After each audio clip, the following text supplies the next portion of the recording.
Eeyyen birriin biyya Arabaa sitti tolteetti. Qallabii abbaa manaa koo as naa deebisi. Tura bula malee abbaan manaa koo abbaan ijoollee koo akkanatti deebi'u nan beeka. Garuu har'aaf immoo birrii biyya Arabaatiin naafaa qallabduu qorra sulultaa keessa baaftee as naafaa ergituu jette haati manaa yookiin haati warraa obbo jiraa ishii ganamaa yookiin immoo ishii duraa jechuudha. Egaa ishee qallabdummoo haadha warraa ishee addisii ishee reefuu ishee biyya Arabaarraa birrii fuutee galte jechuudha. Edaa ani isinumattan gorsaa ture kan jettuun himata iyyeessitee jirti aadde Fayyoonii shamarran biyya Arabaa yeroon gorsaa ture. Ani dhiiratti dhuftanii hin galinaa kanani jedhu dhuftanii narraa fudhattu jedhee yaadee otoo hin taane akka isin maallaqa keessan dhiiraaf hin laanne yookiin immoo dhiira tokko bira kallattumaan eerpoortiirraa akka bira hin buune sin barsiise malee akka abbaa ijoollee koo yookiin immoo abbaa warraa koo ganamaa narraa fudhattan isin hin barsiise miti. Inna isin hin barsiisu matumaan na ba'ee aanumaaf ta'e. Isheenis immoo akka amma jechaa jirtutti kan koo gooftaatu ejjeta jette kan shii maal ejjeta gooftaan kan koo ejjeta malee jechuun sabbar ዜና አዳዲስ ነገሮች ይዘን ይመጣሉ ዛሬ ስሙልኝ nagaan siniif haa ta'u hordoftotaaf jaallatamtoota kabajamtoota maamiloota kiyya baga nagaan dhuftanii anaa dhufu isiniin jedheera warri mana koo faaraa taatan ላይክ godha ሼር ሰብስክራይብ godha አዳዲስ ነገሮች ይዘን ይመጣሉ ከዚህ በኋላ እኔ ምንድነው ማለው የጅራ ሚስትና የጅራ ሚስት ሁለቶቹ ይዘን ይመጣሉ። አንቺ የማን ጎናች ati haadha manaa jira keessaa ishee hangafamoo ishee gooftumsita ati maxxawal wallee taata kennaan jettan ijoollee baay'een jechuudha. Ati abee xaawal walleedha siri'umti keetu gara fayyoo gortamoo gara haadha kooftuu yookiin immoo sabboontu wallagga lixaa gortaa maxxawal walloofta gidduu naannoftee jettu. Qabanni gaayyaa biraan kajeellaa jedhan Oromoo kiyya dhugaan siniin jedha. Ani baddaa jaarsu yaa dhaga gibee walaa nyaattu maaltu na dhibee ani taratii kanallee hin gashu dhugaan siniin jedha. Walaa nyaatan ani gidduutti waan argadha ani gidduutti waan nyaadha. Warra wal nyaatu gidduurraa waa argatu malee. Warra wal qabbaneessurraa namni waa argatee beeku jira. Mee ilaalaame warra wal nyaatu warra wal diigu warra wal jibburraati waa argata namni.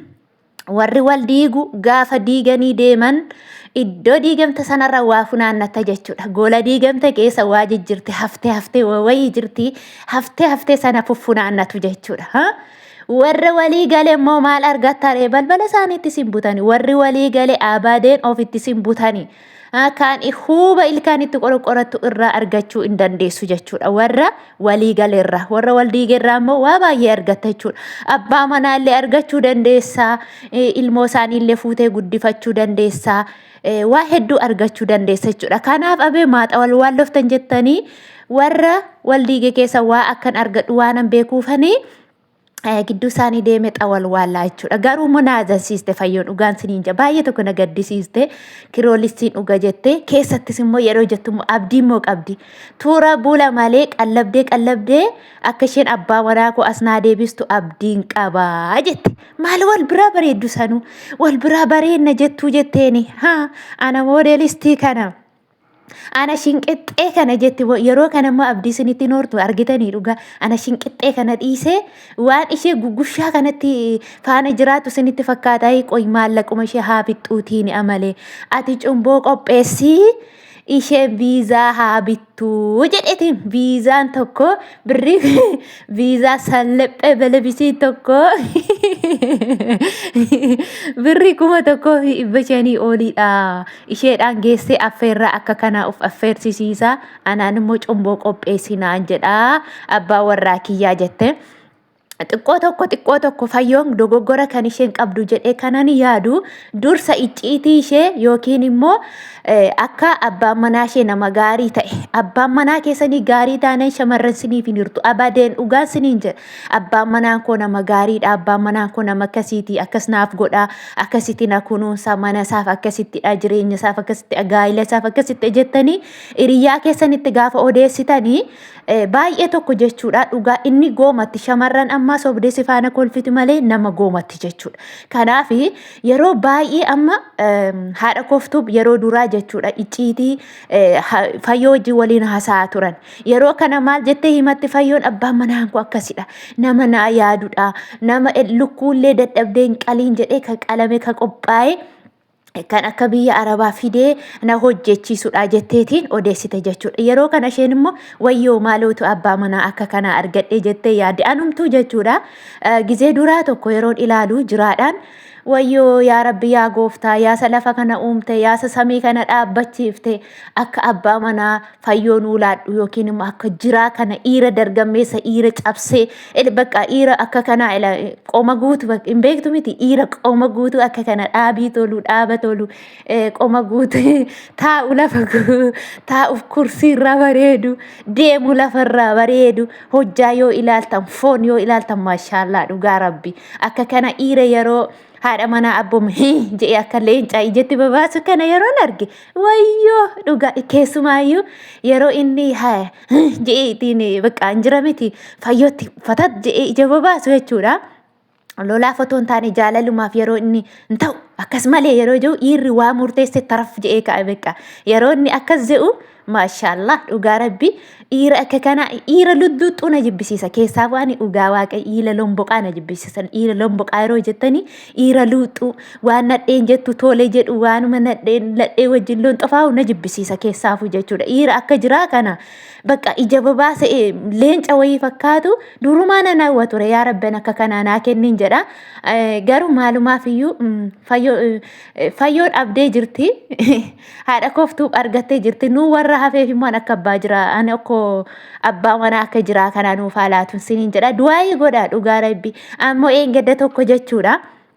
Abee ati heerumtee baateettamoo maal gochuu abbaa manaa namaa hawwitaa moo maal abbaa manaa fuudhee baase ati maaliif hawwitaa ati ofii kee heerumtee galteettamoo jette tokko immoo hindee abee ati ammoo naan heerumne moo naan jette dhugaa qiminnaa godhu kaa gooftaa Yesuus ani heerumne dhugaa maalan argeera Kiristoos ani kunoo manuma madaamii keessatti of baree manuma madaamii keessatti dulloome kunoo dhugaan sinii jedha maalan argeera alamii tokko argine amma yoonaa jechuudha dhiira hammadhe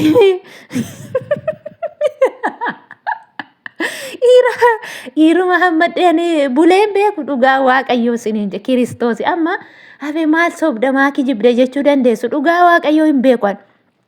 Dhiira faana taa'ee bakka dhugaa rabbi of beekee kaaffee taa'ee dhiira faana taa'ee nyaadhee yookiin immoo dhugee hin beeku dhiira itti heerume yookiin dhiira hammadhee faana buluu turuuti jechuudha. Dhugaa hin heerumne dhugaa waaqayyoo akkasumatti jira'anii duudaa kootu jira jechuudha.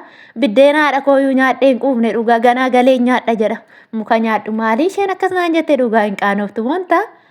Intala moo dhiiradhaa dhugaa qoyme maqaa saaqeen irra deebi'ee ilaala malee atamu maa sobdatamu heerumtee galteettu way maqaa isaati maal ilma qabaan intala koo dhugaa gooftaa maal agaama kana fuuteen arra keesse dhugaa humana nan bisne arraba jennaan arraba suma bakakkaa fakkaatu gannarra buuste maalan argeera dhugaa waaqayyo ani dukkanuma keessan jira dhugaa kunoo bahan beeku dhiyan beeku kaaban beeku ibsiin illee kunoo ibsiin nama.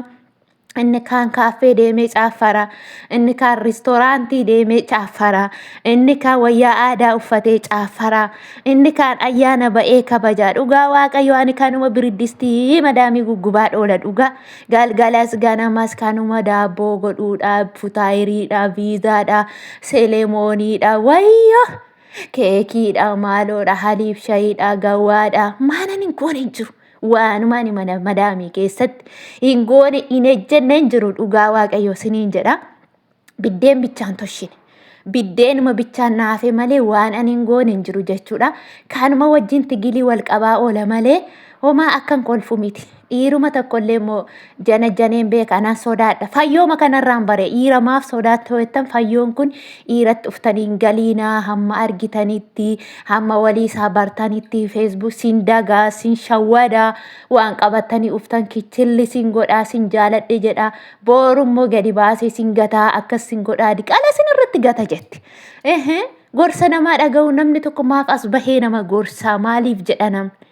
Yoo fudhadhe anatu fudhata miti mi'oofte mi'aayi yoo mi'aawwaatte akka agaatti gad darbatamta yasoo giddaa jedhan miti. Kanaafi ishee yeroo gorsitu turte ani gorsa kana aggahan ture malee hin heerumne siin jedha ishii dhiira isaa ta'u dubaras isa akkas naan jette jechuudha. Ammoo abbaa manaa fuudhee baheetti immoo maaliif heerumta yoo jettani dhugaan siniin jedha dadhabee ani dhugaa waaqayyo ciqiccikii mana madaamii dadhabee hanan hawwees immoo manuman hawwee manan hawwee ani manuman hawwee dhugaa ani ganaa galee mana kireessee maal jedhee jiraachuu miti. Mana nama manuma ijaaree itti nagashuutti abbaa manaa ta'ee shamarran 5 qabaate 50 qabaate isatu nu busha. Fayyoo fiini haadha koftuu biyyuu turan bulu malee jechuudha akka jiraan lamaan isaanii bushu anta dubbadhu maalan jedha haafu malee lamaan isaanii busha jechuudha jiraan turti bulti malee akka lamaan isaanii bushu amanaa akkasuma gaama isaanii immoo yeroo jalqaba walitti jetti jalqaba waan ta'eef amma umarratti amma araaramanii dhugaa waaqayyo jiraadha yoo isaan gidduu isaanii kaahanii gurshaa asirraan gurshaa achirraan gurshaa godhanidha buskuutti kana godhanii jiraatiin lafan kaayinna argituun siniin jedha. Kanaafuu warri akkas jettan inaan arrabsiinaa dhugaa ashaangulliitii boo'ichaallee nutti ergina fataaf irraa jedha yeetaabbaatu yoomiitti nuti mana namaa keessa teenye yaaddoodhaan cinqamna dhugaa. Fataa jedha haasaa gammada abbaa fe'aa ta'u fuudhee hin fuudhiini dhiiruma bakka haa dhalchu malee maal nagash haa dhalchuu haa danda'u malee naa jiraachisu malee maal nagashe dhugaa bagatti cabsite haadha koftuu ani eenyuufuun tumsu fayyoofisiin jedhu haadha koftuubiifisiin jedhu lamaan isaaniiyyuu ijuma tokkoon ilaala dhugaa baga walitti cabsitan yaataabbaat abbaan fe'e 3 4 5 fuudha. Koomentii barreessaa firii masaanuu jedha dhugaa rabbi.